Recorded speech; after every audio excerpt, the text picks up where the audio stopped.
So click on this finish. So after finishing it, I've got this grid point like this. So this is in the isometric view. So to make it as a plain normal view, so I take it as view from Z. So now look at this, my portal frame. The portal frame, it is A. There are four nodes, that is A, B, C, D. So for this A and B, C, D, so I've taken this, click on this snap node beam on. For this snap node beam on, from A to B it is 5 meter, and from B to C it was 5 meter, and C to D it was 5 meter. So after this, press escape button and press on this close button. So after that, your beams are visible like this. Now only thing is you have drawn the frame, that's all. So on, now you have to select what type of a material you are placing, whether you are placing the concrete or whether you're placing the steel, whatever it is. And after that you have to specify the support specification also, and you have to give define the loads also. So for that you have to go here, go to commands, click on this command, go to an member property, go to prismatic here, and my entire frame, it is rectangular portion. For that, go to rectangle, give your YD distance and the ZD distance. YD and ZD, it is nothing but breadth of your frames and the depth of your frame. So I'll take it as 230 by 450, so 0.45 by 0.23, and selected the material as concrete material. If you click on the drop down box, there are steel, stainless steel, aluminum, and the concrete, it is there. I'll take it as concrete only. So click on this add and go to close button and select this, whatever the defined material is there, and use cursor to select. Click on this use cursor to assign. After that, click on this assign. So click on this assigning and assigning. So entire frames, it is selected as an it is visible as R1. R1, it is nothing but at the reference section 1, whatever the defined material was there, the same material has been assigned. It says that the same material has been assigned. So click on this close button. Now go to an commands. So go to commands. After that, go to a support specification. In that support specification, so in my frames, whatever frame I've selected, this is a fixed frame. I mean fixed support, it is there. So for that, I'll go click on this fixed, go to add. So use cursor to select that whatever your defined support specification was there. Select that defined support specification. I have defined it as a fixed support. So I've selected that fixed support and click on this user cursor to assign. Click on this assign button, and wherever you want to assign the supports, there you need to assign it. So there, click on wherever you have needed supports. Later, click it on close button. It is done. Member frame has been drawn, and the member property has been defined, and support also has been done. Now the thing is, we need to assign our loads. Okay, the load, which is concentrated load, which is active point load, which is acting at the center. Okay, so for that, go to commands, go to an loading.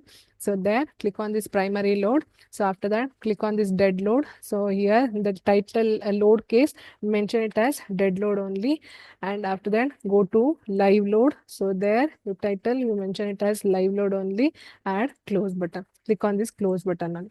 So now, go to click on this dead load. Select that dead load, select add beam. So here the self weight is there. So here mention it as -1 and mention it as an y axis, because it is acting at the self weight. It will be acting at the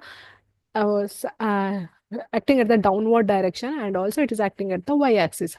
So since it is acting at the downward directions, I've taken it as a -1, because it has to act on the frames, on the members it has to act. So that is why I've taken it as a -1 only. Click on this add button, close button. So after that, go to a live load. So live load is whichever the loads which has been given in the diagram. I mean, whatever the problem you are doing it. So in the problem itself, they have mentioned that the live load, it is 30 kilonewton, which is acting at the center. And also this 30 kilonewton load, it is exactly acting on the member. For that reason, I'll select it as member load. Go to member load. Here concentrated force is there, and P value, that is force value, it is 30 kilonewton. So that is -30, because 30 kilonewton, it is acting in the downward direction. That is why -30. And also it is acting at the 2.5 meter distance. So if you want to check it, it is acting from B to C. In between B to C, it is acting at the 2.5 meter distance. So that is why I've taken it as a 2.5. So click on this add button and close button. Now select this entire this thing. Select the entire beam first.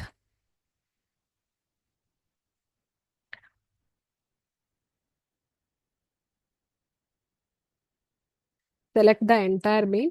So after that, select whatever the load has to be assigned. Assign to selected beams. Assign. Yes, you give it. So entire thing is selected. Earlier it was visible in the red color and the question mark. Now it has been green. It means that it says that it has been assigned to the beam. Whatever the defined material, defined load was there, it has been assigned to your beams.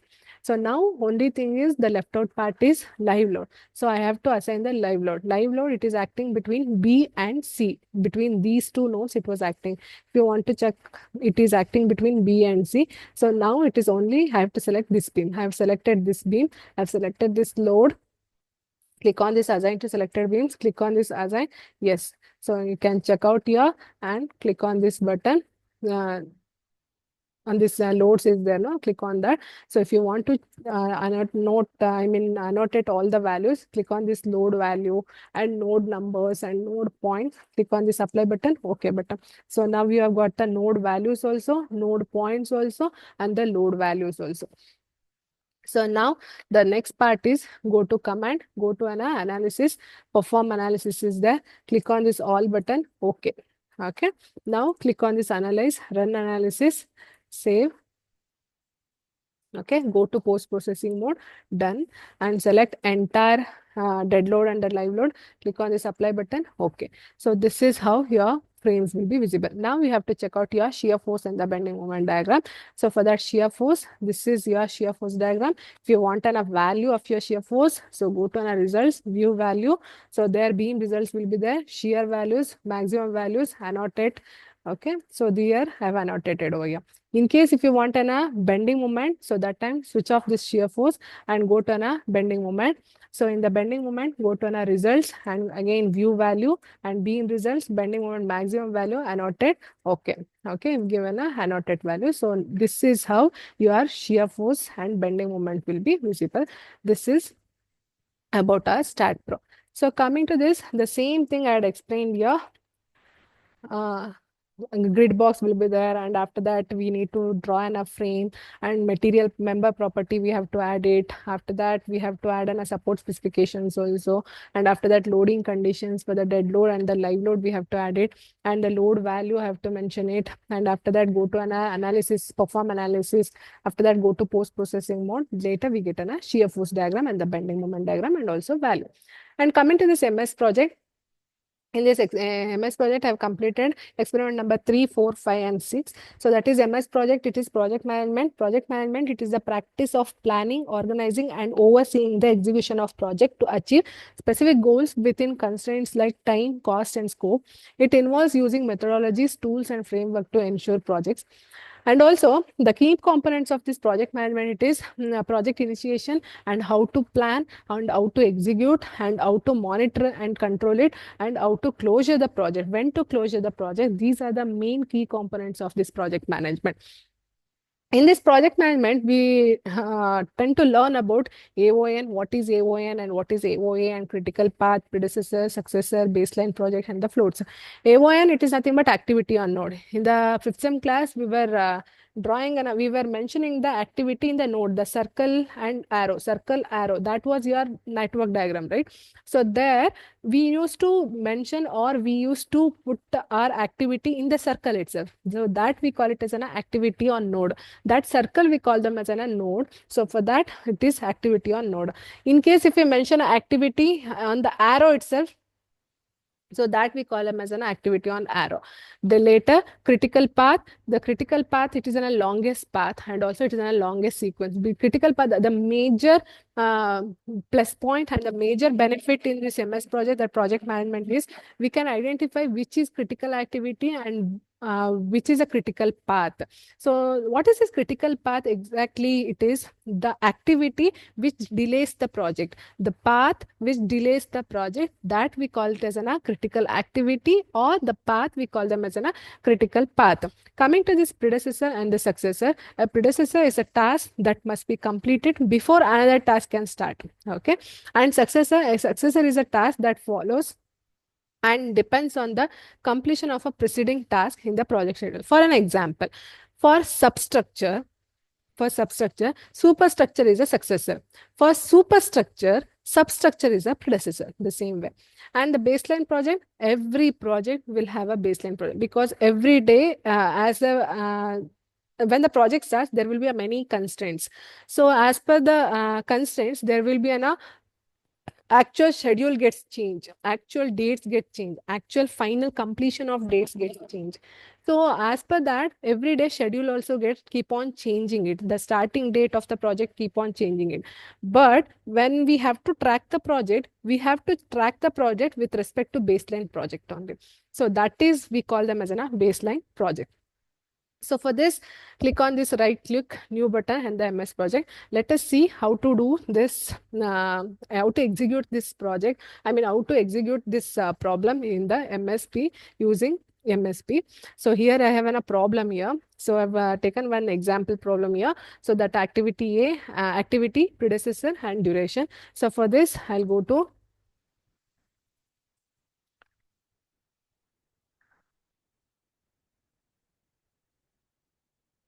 Hmm.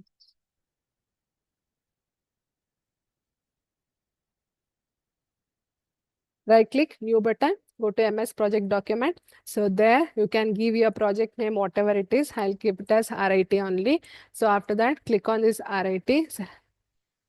Okay, when you click on this RIT, your screen will be visible like this. So this we call them as a Gantt chart. Okay, Gantt chart, this is your working area.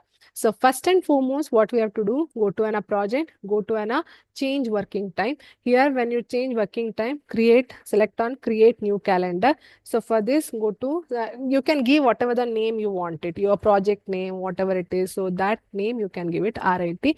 So I'll take it as standard calendar only, night shift calendar, 24 hours calendar. I'll take it as standard calendar only. So I'll make it as RIT. So after that, click on OK button. So now Saturday and Sunday, here it is non-working day. Sometimes what will happen, and also the working time. First shift it is 8 to 12 and next shift it is 13 to 17. It means it is 24 hours calendar.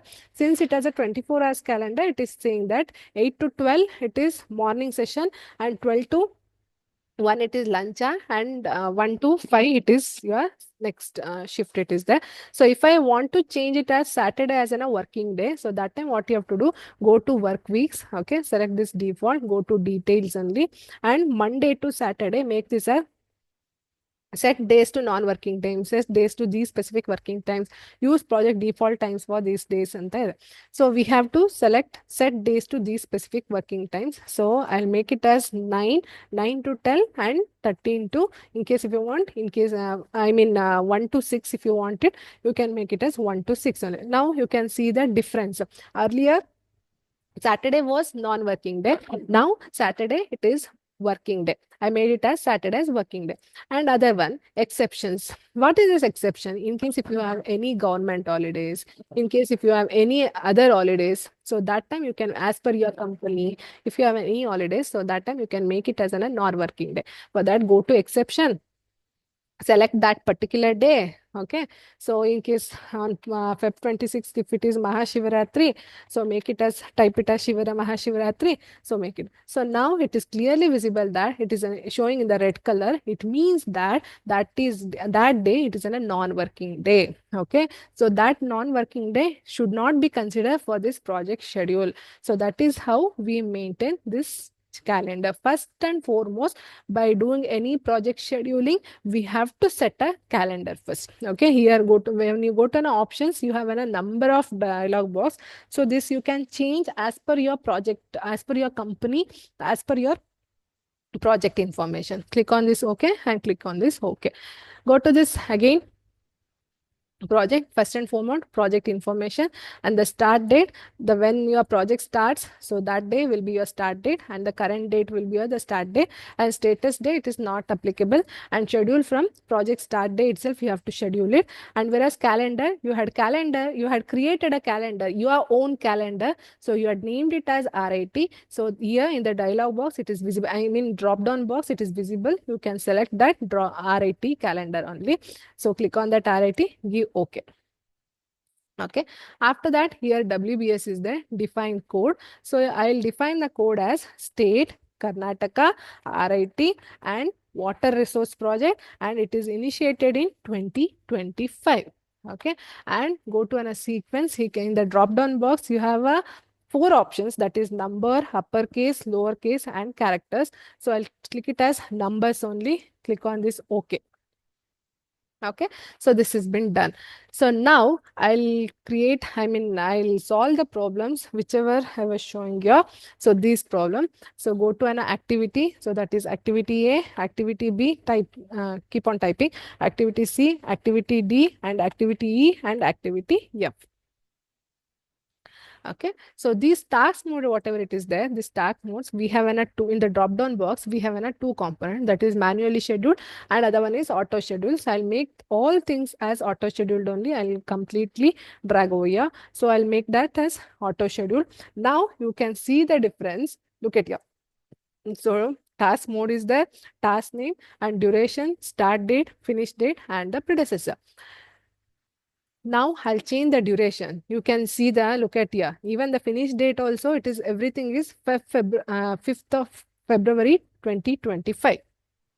But as soon as I enter the duration, entire finish dates gets changes. It means that the entire finish date, it depends on duration. The entire start dates depends on predecessor. Okay. So coming to activity A, duration is 3 days. Okay. Coming to activity B, duration is 5 days. And coming to activity C, duration is 7 days. And coming to activity D, duration is 10 days. And coming to activity E, duration is 5 days. And coming to activity F, duration is 4 days. Okay. So now coming to predecessor, for activity B, activity A is a predecessor. Activity C, activity A is a predecessor. Activity D, activity B is a predecessor. Activity E, activity C is a predecessor. For activity F, D and E is a predecessor. Okay. So for that activity B, activity A was a predecessor, E is a predecessor. Activity B, activity A is a predecessor. Activity A, it is there at serial number 1, row number 1. So row number 1, it is 1FS. Okay, because why I have given for activity B, activity A is a predecessor, activity A, it is there at row number 1. That is why I have taken 1. And FS is, we have a 4 condition we have studied at the 5th semester, that is to the with the predecessor we will be using in a 4 condition. One is start to start, start to finish, finish to start, and the finish to finish. Where the predecessor, some activities will start automatically. One activity starts when one activity starts, so other activity can be started simultaneously. Okay, but most of the times we will be using a finish to start FS only. So that is why I have taken 1 FS. It means that as soon as activity A completes, activity B has to start. Okay, that is why as soon as activity A finishes, activity B has to start. That is why I've considered it as a 1 FS. And after that, for activity C, activity A is a predecessor. For activity C, activity A is a predecessor. That is 1 FS. Okay. And for activity D, activity B is a predecessor. Activity B is there at serial number 2, row number 2. That is why I've taken it as 2FS. And for activity E, activity C is a predecessor. Activity C, it is there at serial number 3 and row number 3. So that is why I've taken it as 3FS. And for the activity F, D and E is a predecessor. So D is there at serial number 4 and E is there at serial number 5. So that is why 4FS, FS, 5FS. So I can see the difference here. Gantt bars are there. So Gantt bars are interlinked. As soon as they've given a predecessor, it has been interlinked. It is showing a link over here. So this is how. Now it is done. I have to check out the critical activity, critical path. So for that, go to task, go to Gantt chart. In the Gantt chart, check out this network diagram. Okay. Whatever it is visible in the red color, it is the activity or the event. It is visible in the red color. It means that it is a critical activity or the critical event. The path which is showing in the red color, it is critical path. So now if you want to what if you want to track the project, you can track the each activity. And if you double click on this project, you can see here, check out here general, and when is the start date and when is the finish date, and whatever, which one is your predecessor and which one is your resource, everything it is visible here. Okay. So now if you want to link the project, go to between the projects, go to move projects. And if you want a resource, so you can add the resource also for this, and go to you can add the resource name and assignment on the units cost. For an example, if I add carpenter, so you can add the carpenter and how many percentage you require, so you can add the task. Look at this. So this is how we can add the resource persons. And if you want, if this is how we can add the resource material also. So that is about your MSP. So MSP complete have taught you about baseline, move projects and link project and work breakdown structures, everything. Now it is experiment number 8 and 9. Experiment, I only experiment number 8. In the experiment number 8, it is design of super elevation using Excel sheet, and design of computing the earthwork excavation using an Excel sheet. So here I have a super elevation design also. In the super elevation design, we have E equals V square by 225 R. If E is less than E max, design is safe, then no need to calculate, no need to go further.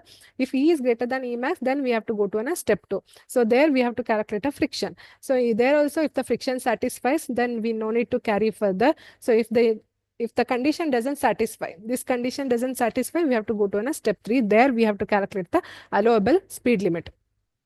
So for that, so we have an Excel sheet here. So I've created an Excel sheet.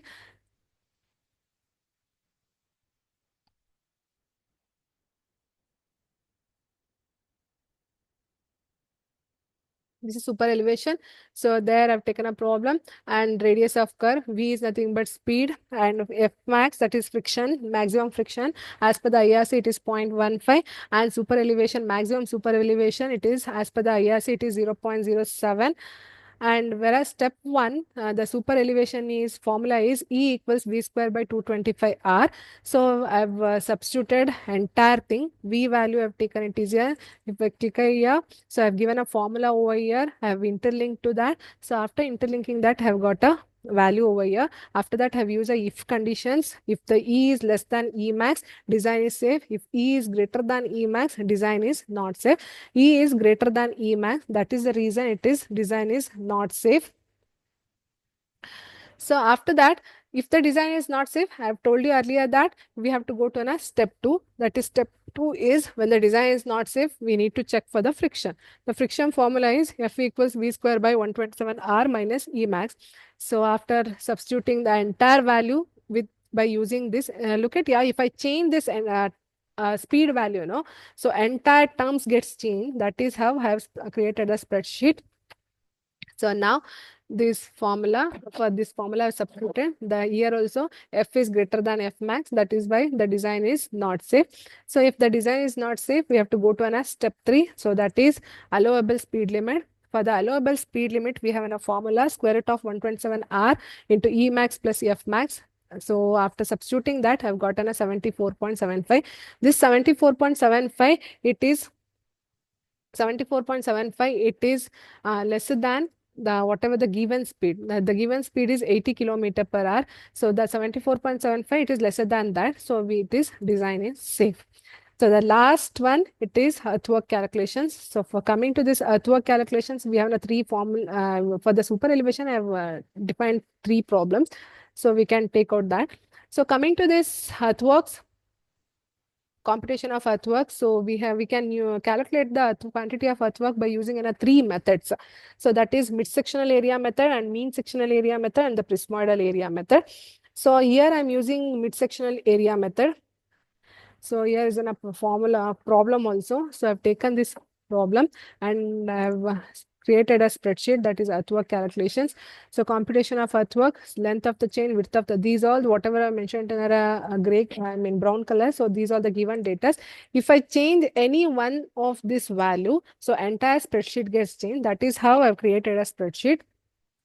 Okay, so now the length of the chain 20 meter, 8 meter, and the side slope for the banking it is 1.5, and cutting is 1. At the zero chain it is 230, upward gradient 1 in 200. So after calculating that, so we look at here. This I've calculated it in case if I change this, if I make it as 30 meter, so this becomes 0.15. Okay, so this is upward gradient. So that is why I've taken it as upward gradient. Upward gradient means I have to keep on adding the values of this value. Okay, in case if it is downward gradient, so that time I have to minus the value from these oral formations. Okay, so now go to taken chain edges and ground level above the datum. These two datas were given by the question itself. Now the RL of formation at zero chain edge, they've given 230. After that, I keep on adding the zero point 0.1 value. 230 plus zero point 0.1, 230.1, 230.1 plus zero point 0.1, 230.2. Same way I've kept on adding. So after that, depth. So that is difference between RL of formation and RL of datum. So 230 minus 231.1, 230.1 minus 231.2. So these are whatever the things are indicated in the red color. So that is, it indicates that cutting. Whatever the things we indicated in the green color, it means that it is banking. It means that we have to fill the soil. So where the red color is there, we have to cut the soil, we have to excavate the soil, we have to dig out the soils. Okay. So to calculate the quantity of BD plus ST square, the formula is Q equals BD plus ST square into L. For that, I have created the spreadsheet, I have created the table. So that is serial number, distance, depth, mean D. So distance is 0, 20, because every chain it is 20, 20, 20. It is keep on adding 20, 40, 60, 80, 90, 80, 100, 120, 140, 160, 180, 200. Is it not? So now depth I've taken from here. The depth, whatever the distance depth I had calculated now, so taken, and I have ignored the sign conventions, and I've taken a mean D also. This plus this divided by 2, this plus this divided by 2 will give me a mean D. After that, B into D. B is nothing but width of the formation, into D is this mean D value, and SD square, S is nothing but slope. So for the banking, these red color, whatever it indicates, that is cutting, and green, whatever it indicates, banking. For the cutting, I have taken the slope value as this, and for the banking, I have taken the slope value as, I mean S value as this 1.5. So after that, BD plus SD square. So if I add these two columns, so I'll get this one value, and I've interlinked all the things. Only thing, if I change this value, entire things gets changes. And L value, the chainage length is 20 meter chain where we have used in the field. So that is why everywhere it is 20 meter only. Cutting value. So whatever these cutting indicates negative value, it is indicated in the different column, that is cutting. And whatever the green I had given, I mean positive value I had given, taken. So that is indicated in the banking only. Finally, the total quantity I've got it. The banking is 805 and cutting is 680. But when we apply arithmetic check, so it is not okay, because cutting should be equal to banking. Okay, and the same way while doing in a profile leveling or the fly leveling or the survey, what we'll be doing at that time when we apply in a check, the last RL minus first RL, summation of backside minus summation of foresight. So both should be equal. The same way we have an arithmetic check here also. So the cutting quantity should be equal to banking quantity. So it as per the arithmetic, it is not safe. I mean, it is not okay, because whatever the quantity we cut it here, we need to fill over here. Okay, and there should be a balanced. So that is how it is. Thank you.